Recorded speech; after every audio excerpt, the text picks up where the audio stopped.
Alors pourquoi est-ce qu'on parle du dépassement de soi? Et bien grâce à une question de Mathieu. Mathieu qui nous a envoyé une petite question par email à ensemble@français.fr. Vous pouvez faire comme lui bien sûr.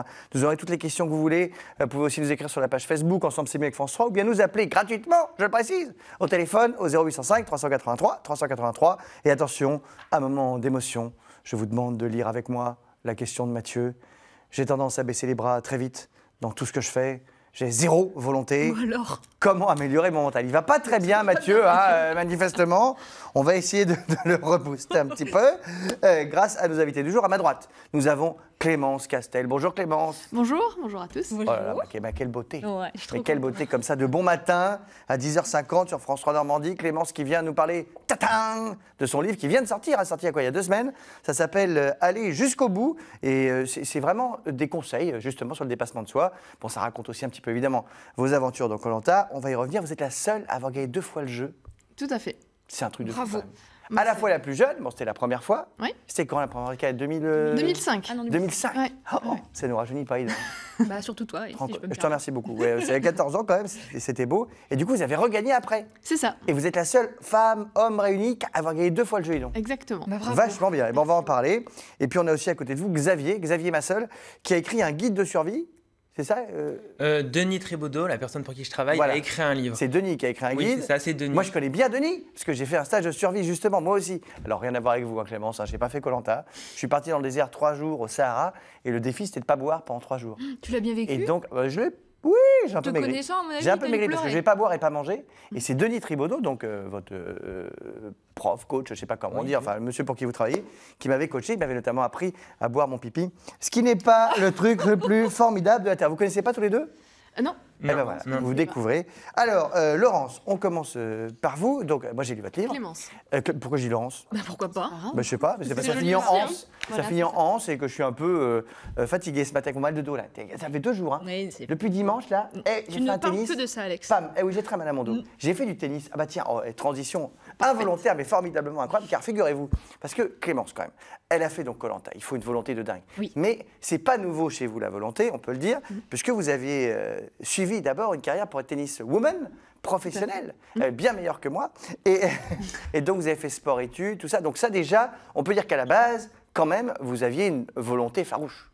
J'avais un projet déjà toute petite. Je Oui. rêvais d'être championne de tennis. Donc, c'est ce qui m'a poussée année après année à aller m'entraîner tous les jours. Oui, parce que ça demande un mental de costaud quand même. oui. Quand il pleut, quand il fait froid, se lever le matin. Et quand vous avez fait sport-études, Oui. donc sport-études, pour les gens qui ne savent pas, je précise, c'est qu'on fait les études, mais aussi du sport tous les jours.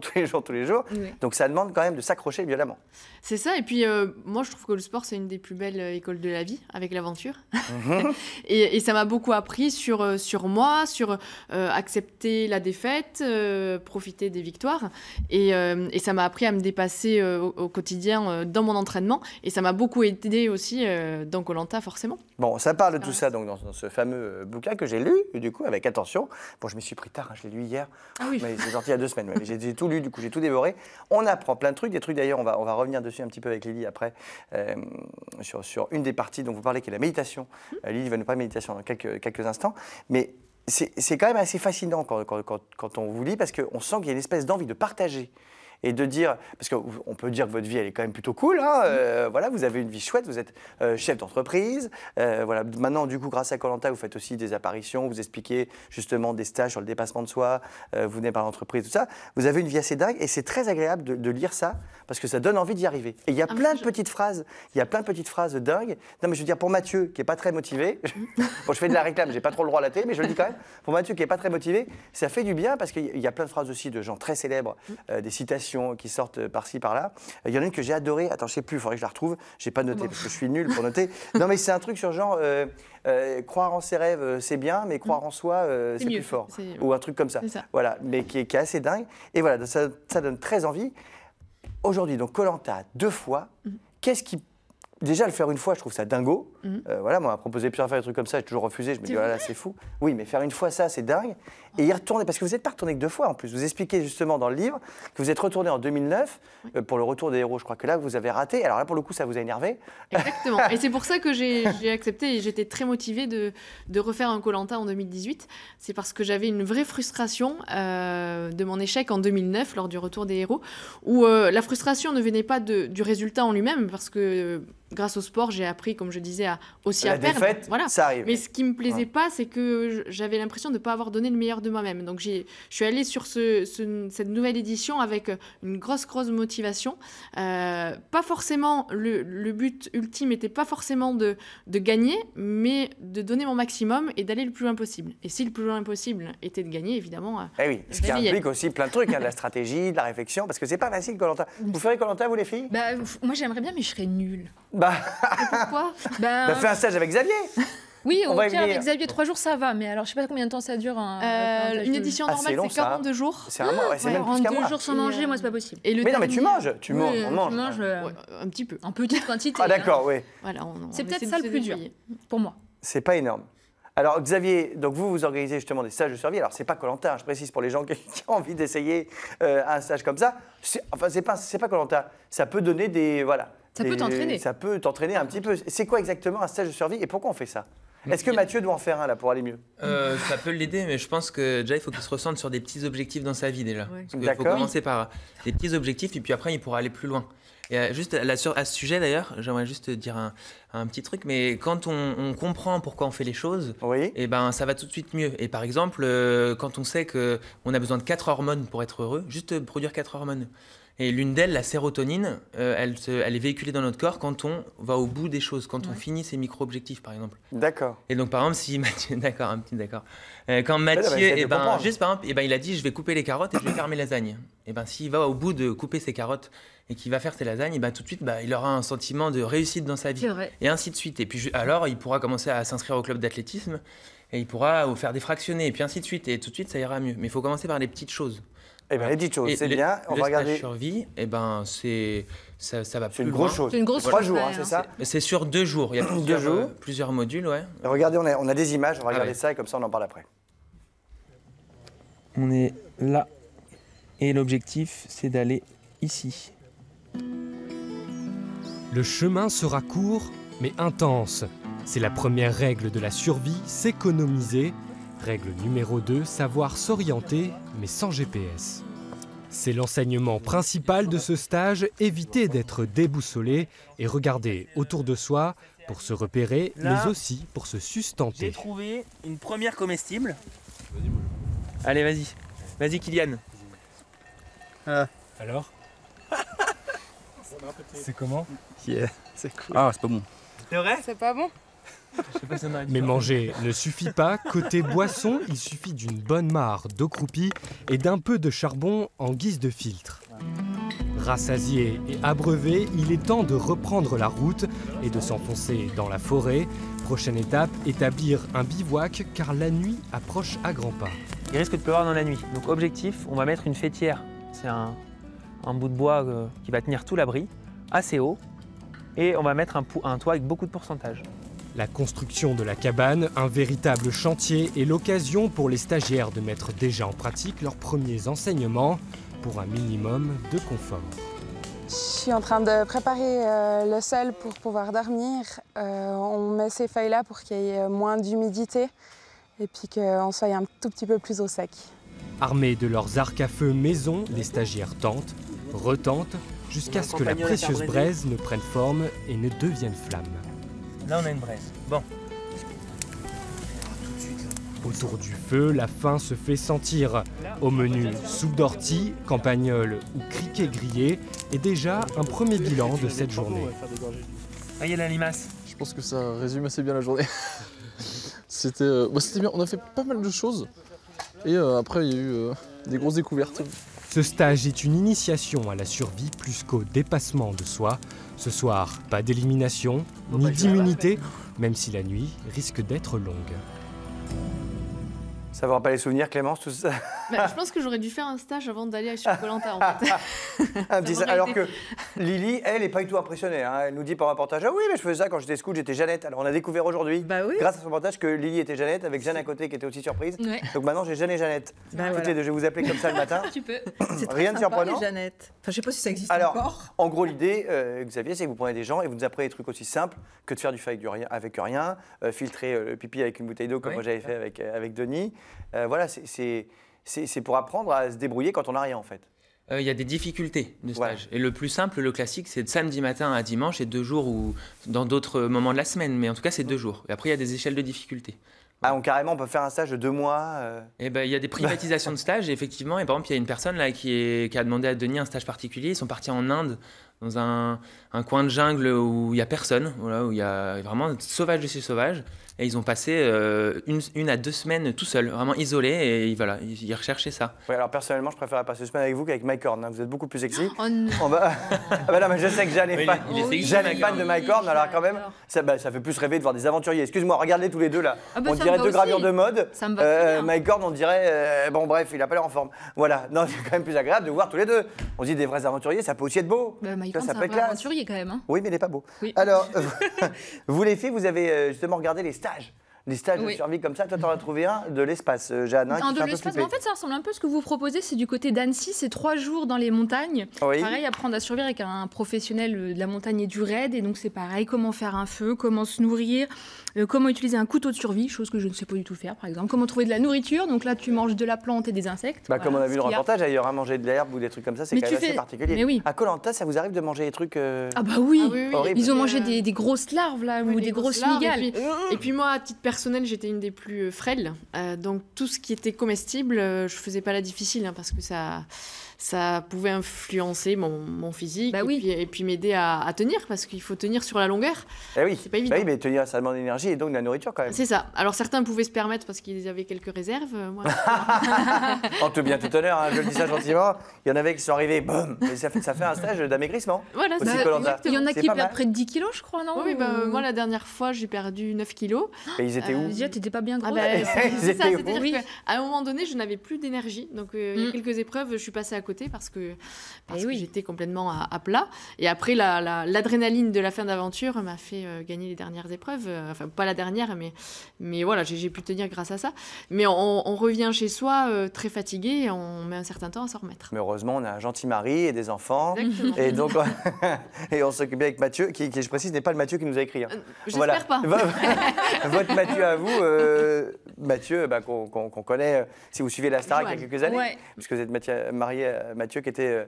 C'était quelle Starac? C'était la première, je crois, non, d'ailleurs? Non, c'était en 2004, la 4e. Ah, c'est la 4e. Bah, il a tellement marqué le truc que j'avais l'impression que c'était la première. Voilà. Mathieu Johan, qui était formidable. Et qui était avec toujours Grégory Le Marchal. Avec Grégory, qui est formidable et toujours formidable, qui est votre mari, et vous êtes parents tous les deux de 2 magnifiques enfants. Exactement. Le dépassement de soi aussi dans la vie de tous les jours. C'est formidable. Allez, revenons au sujet. Toi, Lily, tu as découvert un truc avec un stage, avec un gilet de combat. Oui. Où on apprend à survivre avec un gilet de combat. C'est forcément des Américains qui organisent ça. La société s'appelle Jungle Survie. Et eux, ils organisent un stage de 14 jours avec un gilet de combat qui s'appelle le brolage de combat. Je ne sais même pas ce que c'est que ce truc. C'est un gilet un peu comme le gilet des photographes. Hein. On a une photo là. On a tout dans le gilet. Ça permet d'oublier le sac à dos et de pouvoir crapahuter libre, en liberté. Et il y a tout est réduit en forme de kit. Tout est rangé dans des poches et machin. Et voilà, on emporte son gilet. On passe 14 jours. Alors le niveau de stage est difficile. Hein. C'est un niveau élevé. C'est pour des gens entraînés. Il faut avoir moins de 45 ans. Oh la vache, je suis à la limite. Ouais, faut que je me dépêche. Faut que je me dépêche si je veux le faire. Une vingtaine d'années encore. Une vingtaine d'années. C'est très gentil, Clémence. Merci beaucoup, mais non. Malheureusement, non. Ouh là là, mais dis donc. Et donc, c'est homme ou femme. Hein, ça peut être les deux. Mais 15 jours, c'est long. Pour le coup, là, il faut être motivé. C'est long. 14 jours, on s'inscrit sur Internet. Hein, et le prix de la participation varie selon le nombre de personnes. Alors, ils donnent évidemment le prix en dollars. C'est entre 2 000 et 3 500 $ par personne. Ah oui, quand même, pour 15 jours. Ouais. C'est-à-dire que c'est aussi cher que de partir dans un club de vacances, mais voilà, on ne sait pas si on revient. C'est moins fun. Hein, on ne sait pas si on revient. C'est vraiment pour les passionnés, d'ailleurs. On ne sait pas si on revient, non mais Lily, ils le mettent. J'espère qu'ils reviennent quand même. Ils mettent que c'est vraiment pour les passionnés, motivés, et que c'est un stage rustique. Voilà. On peut diviser presque la discipline survie. Il y a ce qu'on appelle le survivalisme. c'est les personnes qui pensent à une fin du monde proche, par exemple, et qui se disent il va falloir qu'on apprenne à survivre. Sans électricité, voilà, tout sans ça, comme ça. Même la guerre, ou comment résister à une situation de guerre, ainsi de suite. On espère que ça ne va pas se passer comme ça. Non, on n'espère pas. Que ça va bien aller. Nous, avec Denis, par exemple, on prône l'inverse. Nous, c'est une approche nature, une approche douce. On va apprendre plein de choses sur la nature, on va se promener tranquillou, et effectivement, on va apprendre à se débrouiller avec rien. Mais on n'a pas la logique de résister à une fin du monde proche, ou c'est pas du tout ce qu'on prône. Et c'est vrai que là...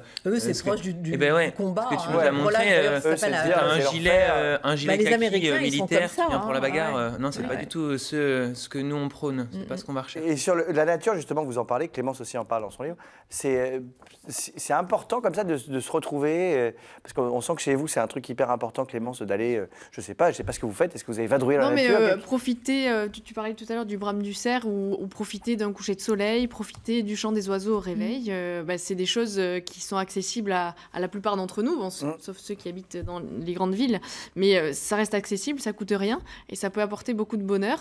On n'est pas obligé de partir dans une île perdue au fin fond de je ne sais quoi, faire une aventure. Exactement. Pour profiter dans de la nature. Manche, on entend les oiseaux, on a de beaux couchers de soleil. Voilà. Oui. Et ça, si je peux, j'aimerais juste rebondir là-dessus, et je trouve que c'est magnifique quand on a conscience de ça.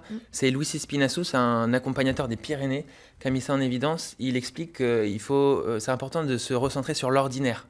Et aujourd'hui, on est en recherche permanente d'extraordinaire. Et tout à l'heure, on parlait de Mike Horn. Et quand on lit Mike Horn, on se dit mais c'est ça la survie, c'est ça l'incroyable. Faut aller dans la banquise, sur la banquise, faut aller dans la jungle pour vivre des choses incroyables. Eh ben non. Dans notre jardin, il y a au printemps la reproduction du hérisson. Le soir, on sort et il y a des hérissons qui sont en train de se frottiller les épines. Après, c'est dans cette émission devient extrêmement chaudasse. Après, il y a les oiseaux qui vont chanter. Il est 11h. Regarder son jardin s'ouvrir au printemps, c'est étonnant. Moi, je trouve. Et voilà, il n'y a pas besoin. Bah oui, il n'y a pas besoin de partir sac à dos. Et moi, c'est ce que j'essaie aussi de transmettre à mes enfants, qu'ils aient le goût de ça, d'être déjà en extérieur. Le goût du quotidien. Et le goût du quotidien, de faire une promenade au bord de l'eau, une rivière. Voilà. Bon, et ça, moi, c'est chouette. J'ai vécu petite et c'est ce que j'essaie de transmettre. Donc voilà, profitons de la vie quand même, des petits plaisirs de la vie, de la nature et tout ça. Et un autre truc dont vous parlez dans votre livre, et Lily, justement un sujet là-dessus, c'est la méditation. Ça peut aider peut-être Mathieu, ça. Oui. Ça a l'air d'être hyper important pour vous. Vous expliquez même d'ailleurs qu'entre la première aventure et la deuxième, c'était une grosse différence. J'ai découvert ça en me préparant au dernier Koh-Lanta. Je me suis dit, je fais une préparation physique, mais je vais essayer aussi de me préparer psychologiquement. Donc j'ai découvert la méditation et je continue aujourd'hui parce que ça m'amène un vrai bien-être. Et dans une épreuve comme Koh-Lanta, ça m'a beaucoup aidée pour déjà me recentrer sur moi-même alors qu'on est entouré de personnes qu'on n'a pas forcément choisies. Donc ça permet de gérer déjà mieux le rapport aux autres. Et puis dans les épreuves où il faut rester statique pendant 2-3 heures. Le cochon pendu. Par exemple. Non, la faute du mental. Hein. Voilà, ceux qui tiennent 3 heures. Mais ça permet, la méditation permet de s'évader à certains moments. Moi, je sais que quand je retrouvais ma respiration de mes séances de méditation, ça m'apaisait tout de suite et ça m'a permis, je pense, de faire aussi les bons choix. Alors maintenant, il y a pas mal d'applications sur vos téléphones, si vous avez le téléphone, il y a pas mal d'applications qui permettent justement de se concentrer, de méditer et tout ça. Toi, Élie, tu as trouvé autre chose, la méditation à l'école? La méditation, oui, ça gagne tout le monde. Hein. C'est vraiment général en ce moment. Ça gagne maintenant les écoles et le psychiatre Christophe André, qui est un grand fan de méditation, qui a écrit beaucoup de bouquins là-dessus, s'en réjouit parce qu'il dit que ça permet de se recentrer, d'optimiser, d'écouter. On apprend beaucoup plus de choses. Et en Normandie, il y a plusieurs écoles qui s'y mettent. Au Havre, il y a une école primaire, qui est l'école Sainte-Anne. Et à Rouen, il y a 2 lycées, donc pour les plus grands. Il y a le lycée Les Bruyères et puis le lycée Émile Zola. Et ça donne d'excellents résultats. Il paraît que tout le monde est content sur l'effet positif de concentration et de meilleure écoute des élèves. Eh ben génial. Vous faites ça, vous avez dans vos stages aussi la méditation? Non. Mais en fait, les stages, on est un groupe et c'est jamais le même stage parce qu'il n'y a jamais les mêmes participants. Et donc, tout le monde participe. C'est comme Koh-Lanta, il faut s'adapter à chaque fois. Et donc c'est arrivé qu'il y ait des stages où il y ait des spécialistes de yoga qui soient là. Et ben on a fait un atelier yoga. Moi personnellement, j'ai pas assez de savoir-faire dans ce domaine pour proposer des conseils, proposer des. Voyez-vous, faites un stage tous les deux. En tout cas, merci beaucoup. Il y a de très bons livres sur le. Et je répète encore les applications parce que moi c'est avec les applications que j'ai découvert ça. C'est sur le téléphone. Je sais même plus comment ça s'appelle. J'en ai 3 ou 4. Tu médites? Non, ça m'est arrivé d'essayer. Mais j'ai pas le temps malheureusement. C'est accessible aux personnes. Moi, c'est accessible à tous. J'en avais jamais fait et ça reste accessible grâce notamment à certaines applications. Voilà, donc c'est top. Merci beaucoup d'être venu. un souffle d'énergie et de bonne humeur sur ce plateau, en voyant tous les deux. C'est formidable. Clémence, on rappelle donc ce magnifique bouquin qui vient de sortir, qui s'appelle Aller jusqu'au bout, chez Flammarion. Et voilà, moi je le conseille vraiment parce que je trouve que c'est comme vous voir ce matin. Voilà, vous êtes beau, vous êtes frais, vous êtes jeune, vous êtes courageux. C'est la même chose dans le bouquin, ça donne envie. Xavier, on fait des stages avec vous quand on veut. Comment on fait pour faire un stage avec vous? Il y a un site internet très bien monté, Denis Tribaudot. Comme vous. Non, c'est une bonne blague. C'est une bonne blague, je ne la referai pas celle-là. Celle-là, je ne la referai pas à cette heure-là de grande écoute. Voilà, il s'appelle Denis Tribaudot. C'est ça, stage survie. Stage survie. C'est dans les premières pages quand on tape stage survie. On tape stage survie, on trouve Denis Tribaudot, voilà, que j'ai la chance de bien connaître et qui est un super monsieur pour les stages de survie. Merci à vous d'être venus. C'était un bonheur, une explosion de joie.